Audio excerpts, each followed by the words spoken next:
Olá, sejam todos bem-vindos a mais uma aula do nosso seminário. Hoje nós teremos uma aula de revisão de todo o conteúdo que foi ministrado em Teologia Sistemática. Então será pertinente para você que, por alguma razão, faltou alguma aula, ainda não conseguiu assistir todas as aulas no portal.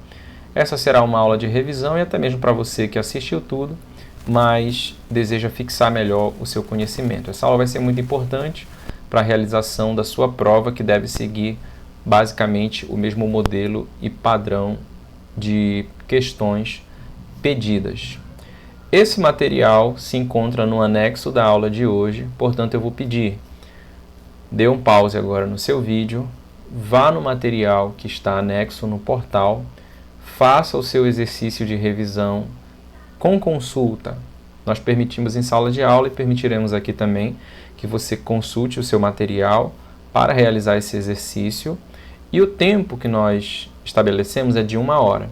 Então, separe um momento, separe um tempo de 1 hora, faça esse seu exercício, não passe de 1 hora, para você treinar a sua habilidade de resolver essas questões dentro do tempo limite.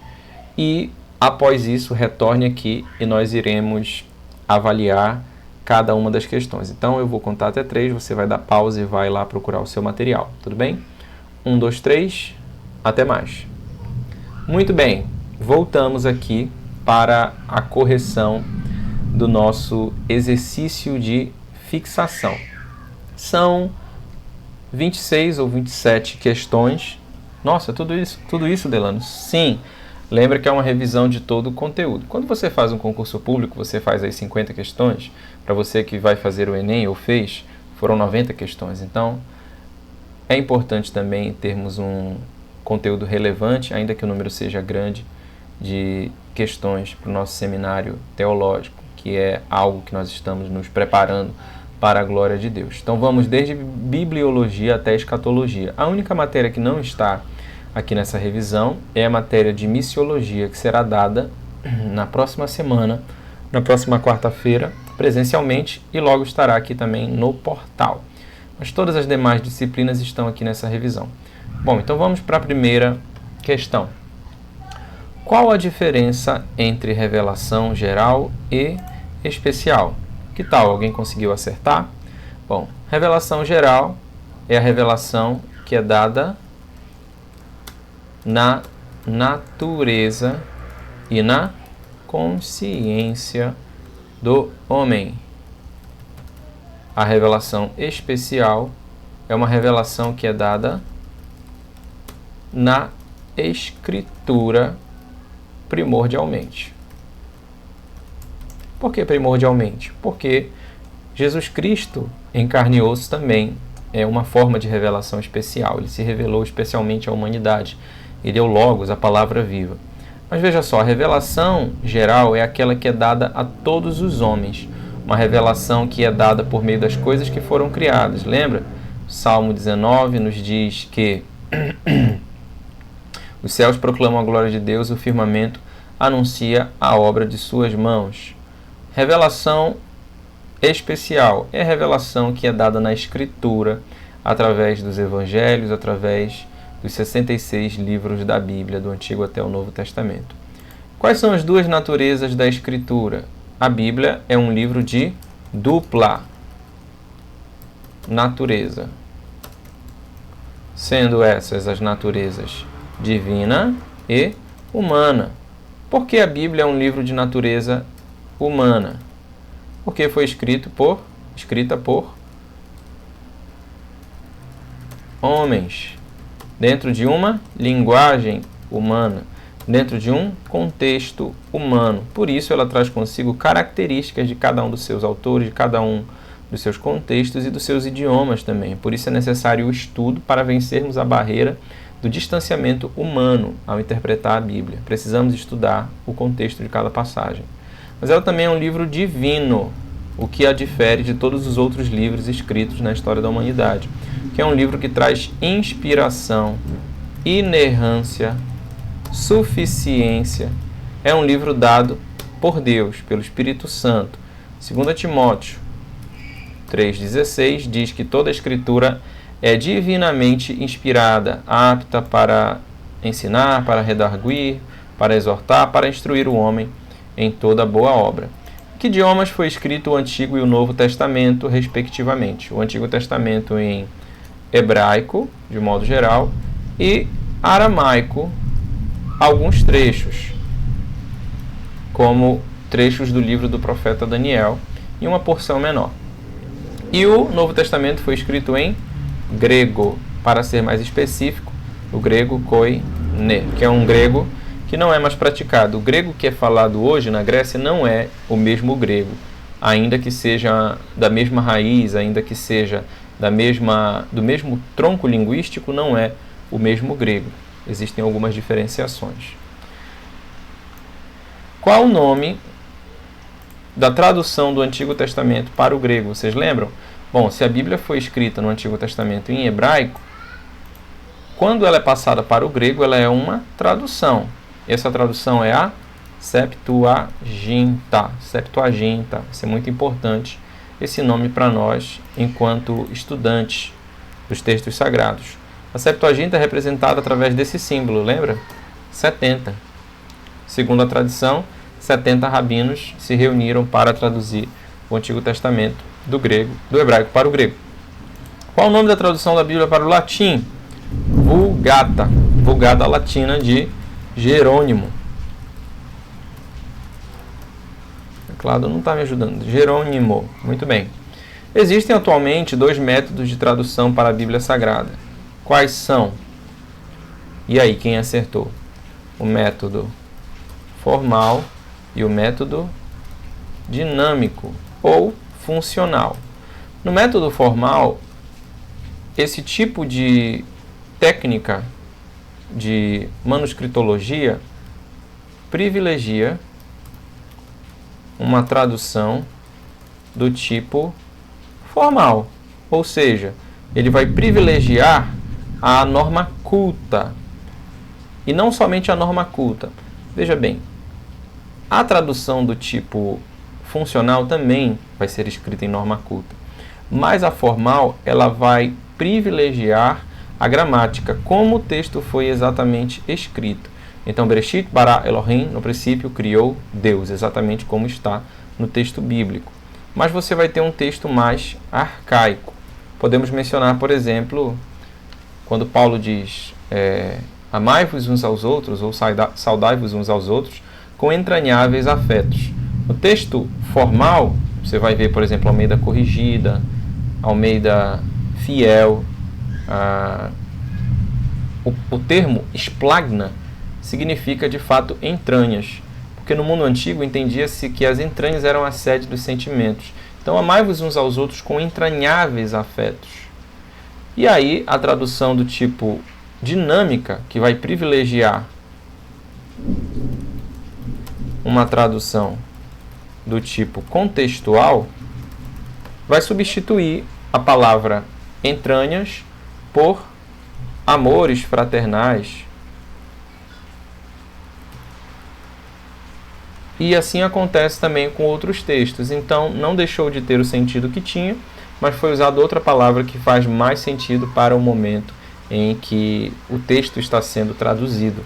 Como, por exemplo, 2 Samuel, o Senhor fortalece o meu chifre. O chifre na antiguidade era a sede da força.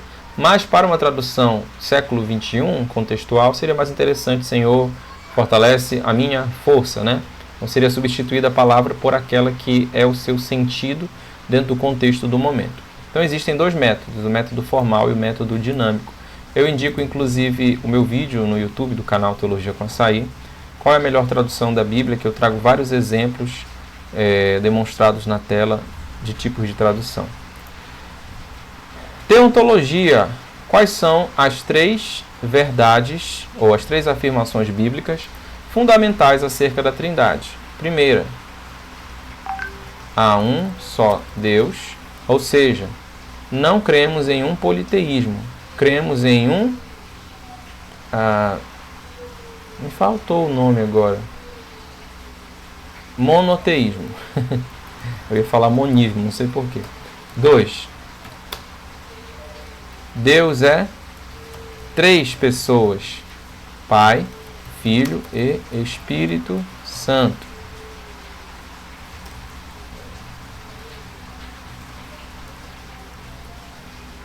Em terceiro lugar,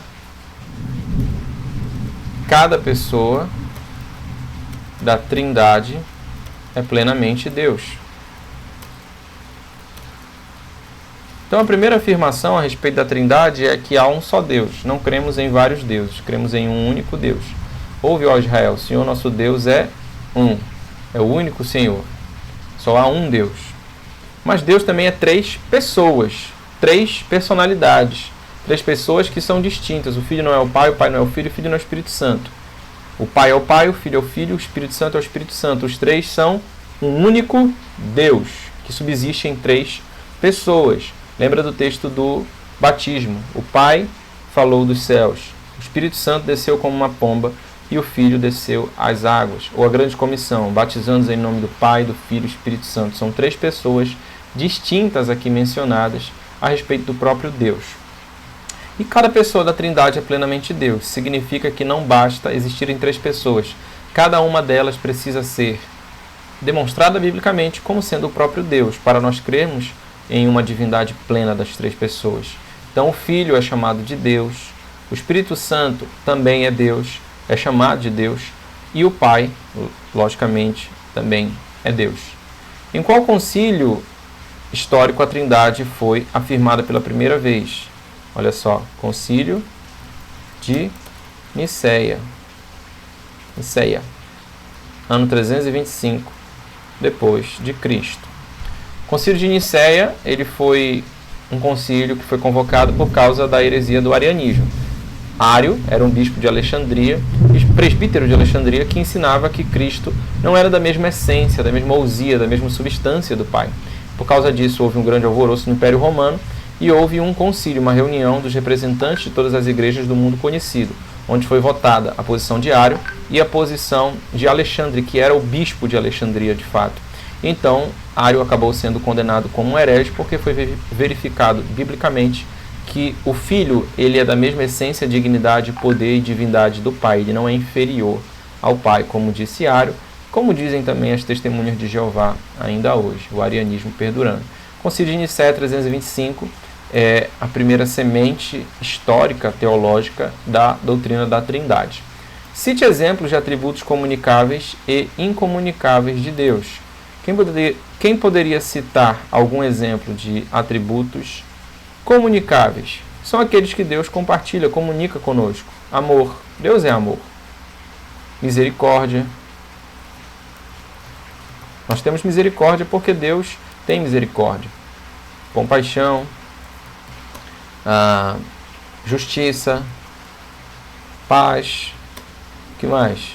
Santidade. Em algum nível somos santos, porque Deus é santo. Não somos santos como Deus, mas somos santos, porque Deus é santo.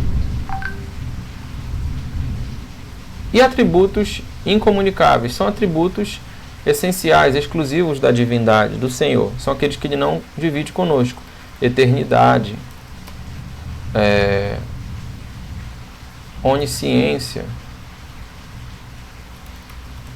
onipotência, onipresença. O que mais podemos falar a respeito de Deus? Algo que Deus não compartilha conosco, que é um atributo exclusivo dele. Eternidade, onisciência, onipotência, onipresença, sabedoria total e etc. Bom, cristologia a respeito da pessoa do Senhor Jesus. É possível percebermos duas verdades no Novo Testamento. Jesus é Deus e é homem. Chamamos isto de união hipostática de Cristo. Acerca da divindade de Jesus, informe dois textos. Quais textos informam que o Senhor Jesus é Deus? Podemos citar o clássico, João 1:1. No princípio era o Verbo.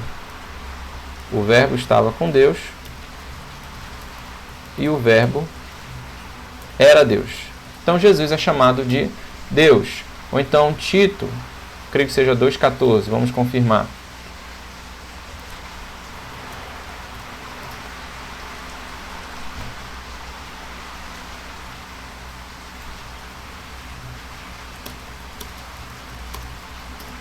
Só um momento.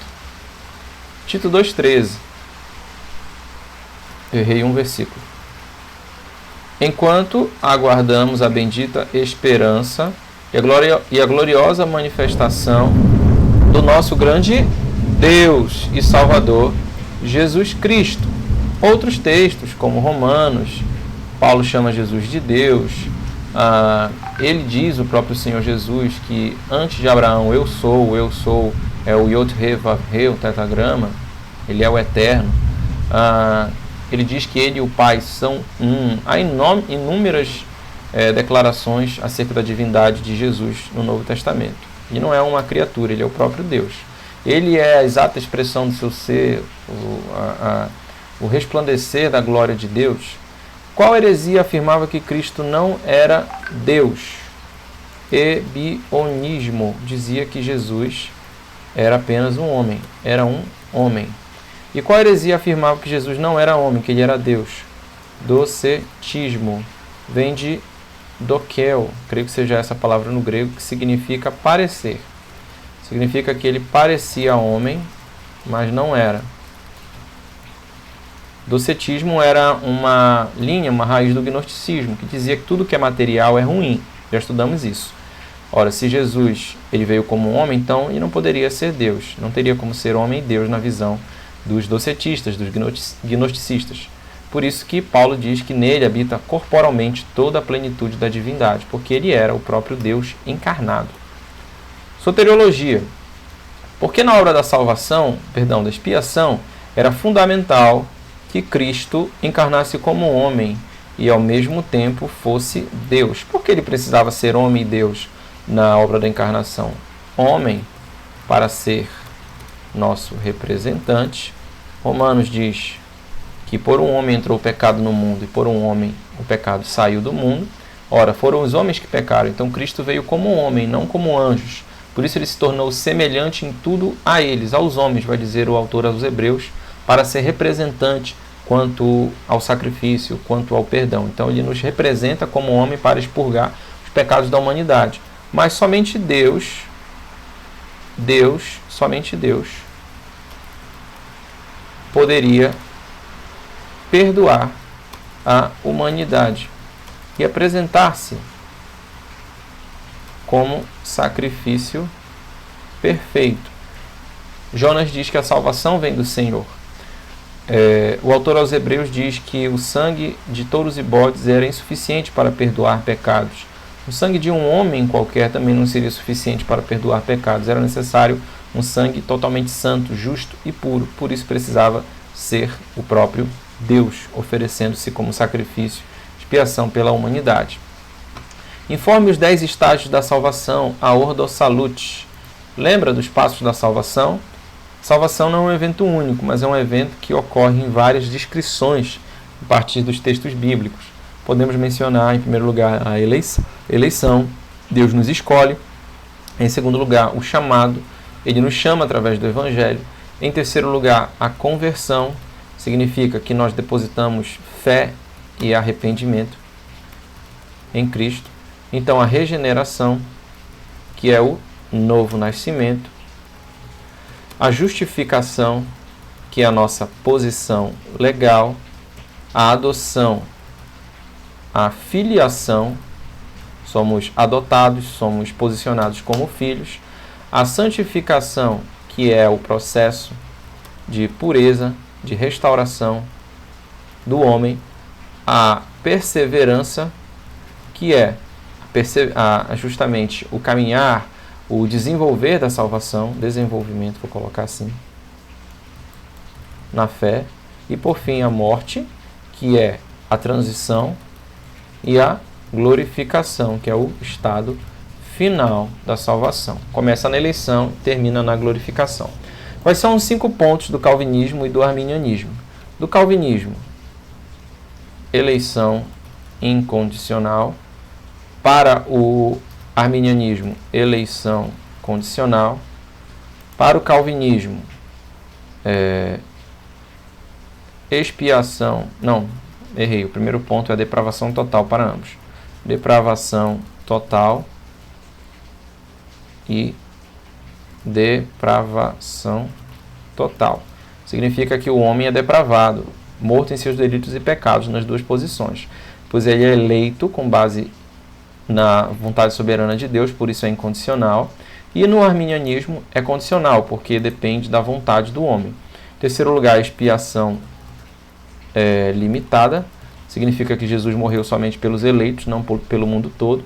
E na expiação ilimitada do arminianismo, Jesus morreu pelo mundo inteiro. Deu a vida não somente por estes, mas por todos no mundo, parafraseando mais ou menos João. Por fim, graça irresistível no calvinismo, ou seja, não é possível resistir à graça de Deus, e graça resistível, é possível resistir ao chamado evangelho, e perseverança dos santos no calvinismo, e queda da graça no arminianismo. Em um não se perde a salvação, no outro é possível cair e perder a salvação. Antropologia. Sobre as partes do ser humano, a primeira teoria diz que o homem é formado por corpo, alma e espírito. A segunda diz que é formado por corpo, alma / espírito, ou seja, duas faces da mesma moeda. Quais são os seus nomes, respectivamente? A primeira é dicotomia, ou melhor, tricotomia, diz que o homem possui corpo, alma e espírito, são 3 partes. E a dicotomia diz que o homem possui corpo e uma parte imaterial, que é alma / espírito. 2 palavras distintas para representar a mesma coisa nessa visão. Eclesiologia. Em eclesiologia estudamos o conceito de governo eclesiástico. Sobre esse tema, informe quais são os 3 modelos de governo eclesiásticos existentes: o episcopal, o congregacional e o presbiteriano. No episcopal, há um líder supremo da igreja, um papa, um bispo que comanda, e o governo da igreja está centralizado nele. O que ele decide deve ser executado em todas as instâncias da igreja. Congregacional, o governo é do povo, ou seja, há uma votação para todas as decisões. É o modelo batista. E o presbiteriano, o governo é de poucos, ou seja, existem representantes do povo que são aqueles que irão votar a respeito das decisões. Então não é nem somente um, como no episcopal, e nem vários, como no congregacional, mas poucos representantes. E é basicamente o modelo da nossa igreja. Quais são historicamente as 3 formas de batismo utilizadas na igreja? Aspersão, efusão e imersão. Batizamos por imersão. Apresente as 3 posições teológicas sobre a presença de Cristo na igreja: transubstanciação, consubstanciação, e presença simbólica. Na transubstanciação, o prefixo trans significa mudar, então, ou transformar-se. Então, a substância, que é o pão e o vinho, transformam-se literalmente no corpo e no sangue de Cristo, que é o rito da Igreja Católica. Então, o corpo de Cristo está de fato ali transformado, no vinho e no pão. A consubstanciação significa que o corpo de Cristo ele está presente no pão e no vinho. Não é qualquer pão, não é qualquer vinho. Cristo está presente ali, apesar de não ser. E a presença simbólica diz que é apenas um simbolismo. O pão e o vinho continua sendo pão e vinho, só que o momento da comunhão entre os irmãos, a oração, o ambiente que é gerado de honra a Cristo vai ser mais importante do que o alimento físico e o vinho também. Então é uma presença simbólica. A disciplina eclesiástica é uma ferramenta bíblica dada por Deus para a igreja. Cite os propósitos da disciplina eclesiástica. Disciplina do professor Rafael, foi ministrada em eclesiologia. Vamos lembrar aqui. Primeiro seria preservar a pureza da igreja. Como assim? Não permitir que o pecado se espalhe. Na realidade, eu vou corrigir aqui essa informação. porque não permitir que o pecado se espalhe seria outro item.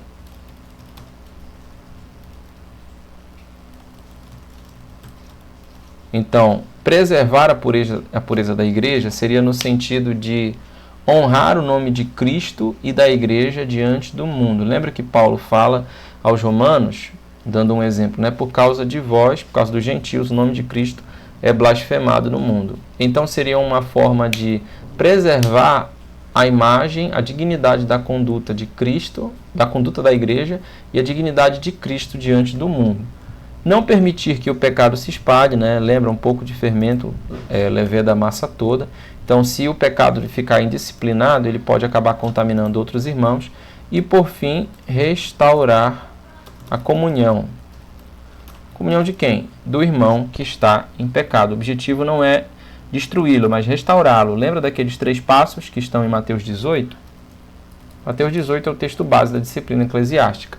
Se vires o teu irmão em pecado, vai com ele em secreto e o corrige. Se ele não te ouvir, leva 2 testemunhas. Terceiro passo, se ele não ouvir, aí sim, você diz-o à igreja. Se ainda assim ele não ouvir, considera como gentil e publicano. São 4 passos para a restauração, ou 4 passos da disciplina eclesiástica ensinados por Jesus. Qual a diferença entre o cessacionista e o continuista? A relação é com os dons. No continuismo,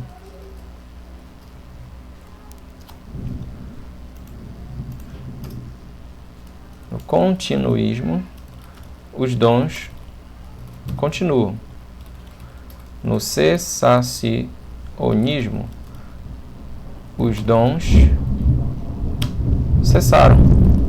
Então, eles se resumiram ao período dos apóstolos. Eles paralisaram ali no período dos apóstolos dentro da visão cessacionista. Curas, milagres, dons de línguas e etc. Escatologia. Quais são as 3 posições teológicas a respeito da grande tribulação? Pré-tribulacionismo, meso-tribulacionismo e pós-tribulacionismo. Na primeira, Cristo vem antes da grande tribulação. Na segunda, Cristo vem no meio da grande tribulação. E na terceira, Cristo vem, vamos lá? Depois da GT. Por quê? Esses prefixos pré, meso e pós dizem respeito à vinda de Cristo quanto à tribulação. Então, se é pré, a vinda de Jesus é pré, é anterior à tribulação.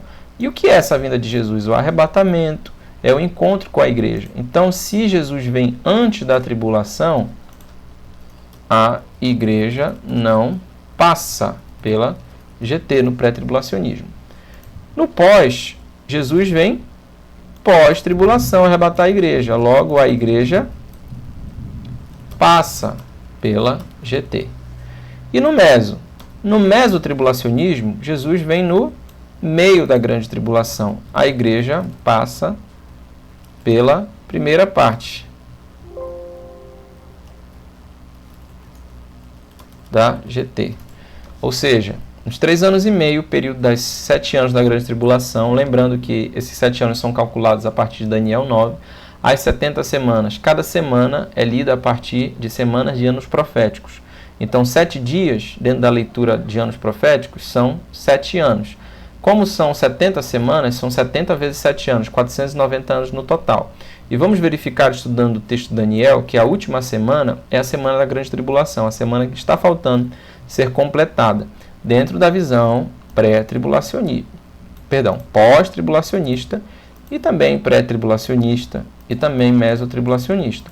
Ou seja, como são 7 anos no meio da grande tribulação, ou seja, 3 anos e meio, Cristo vem arrebatar a igreja, no momento em que o anticristo vai se manifestar, no momento em que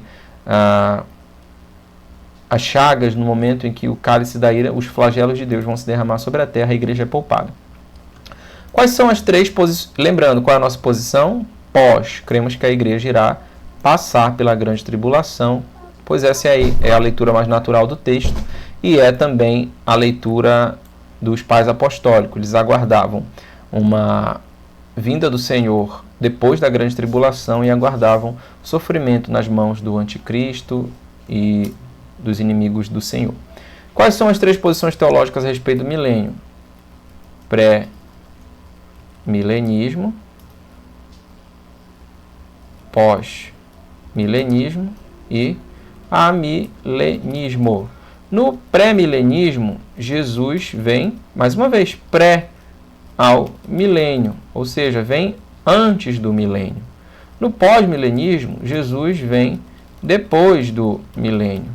E no amilenismo, é um milênio simbólico. Não há um milênio de fato com 1000 anos. Há um milênio simbólico, já estamos nele. Desde o momento que o Senhor foi assunto aos céus, ele já inaugurou o milênio. Na visão pré-milenista, Jesus ele vem antes do milênio, ou seja, existem duas vertentes do pré-milenismo, lembra disso. O histórico e o dispensacionalista.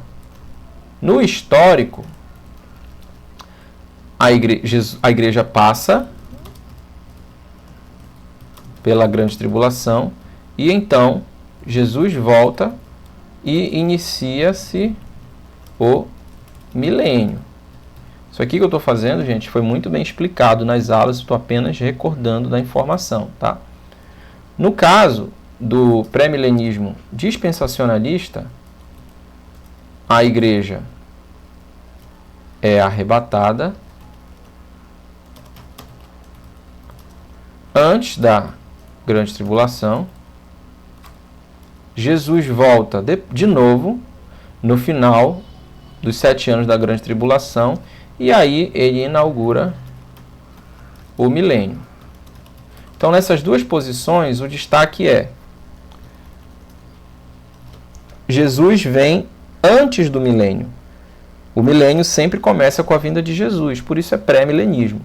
Mas, na histórica, a igreja passa pela grande tribulação, ou seja, pode ser pré-milenista, pós-tribulacionista, ou você pode ser pré-milenista, pré-tribulacionista. Pode Jesus voltar antes da grande tribulação e antes do milênio, ou pode Jesus voltar depois da grande tribulação e antes do milênio. De qualquer modo, é pré-milenista. Nós somos pré-milenistas históricos, porque somos pós-tribulacionistas. No pós-milenismo, a igreja inaugura o milênio. Vou pedir para você assistir a aula anterior, que eu abordei todos esses tópicos detalhadamente, com gráficos, linha do tempo, para você entender. A igreja inaugura o milênio e Jesus volta. Ou seja, a volta de Jesus é pós ao milênio. Primeiro vem o milênio, que é inaugurado pela igreja, graças ao avanço do evangelho, e aí Jesus volta. No amilenismo, o milênio é simbólico, ou seja, já estamos nele. Então, nem Jesus vem antes, nem depois. Ele já está acontecendo de forma simbólica. É a era da igreja. Em algum momento vai acontecer uma grande tribulação e Jesus vai vir. Não importa tanto o milênio para essa posição, porque ela é simbólica. Relacione pré-tribulacionismo. Então, vamos ler primeiro as alternativas, né? A igreja será arrebatada antes. Se é antes, é pré. Ou seja, pré-tribulacionista. A igreja é arrebatada no meio da AGT. Se é no meio, é meso. Então é 3. A igreja será arrebatada depois. Se é depois, é pós. Ou seja, 2. Quanto à tribulação. Agora vamos ver quanto ao milênio. A igreja passará pela grande tribulação e o milênio será após a vinda de Jesus. Então, é pós-tribulacionista, porque a igreja passa, a vinda de Jesus é pós-tribulação, e é pré-milenista, porque a vinda de Jesus é antes do milênio. Primeiro vem Jesus e depois virá o milênio. Então a igreja passa pela grande tribulação e o milênio será após a vinda de Jesus. Então é pós-tribulacionista, pré-milenista. Quem é pós-tribulacionista e pré-milenista? É o pré-milenista histórico.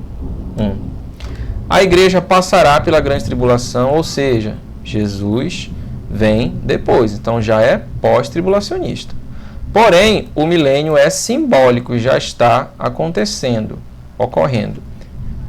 Igreja passa, é pós-tribulacionista, mas aí entra um milênio simbólico, então só pode ser amilenista, os únicos que interpretam como simbólico. Pós-milenismo, ou melhor, terceira alternativa, a igreja não passará pela GT. Ou seja, se não vai passar, já sabe que é pré-tribulacionista. E o milênio será após a vinda de Jesus, ou seja, primeiro Jesus vem, depois é o milênio. Então é pré-milenista. Quem é pré-pré? Pré-milenista e pré-tribulacionista. O pré-milenismo dispensacionalista. Então é 2. 4.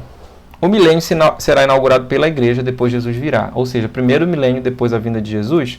Então a vinda de Jesus é pós-milênio, ou seja, é o pós-milenismo. Número 3. Tudo bem?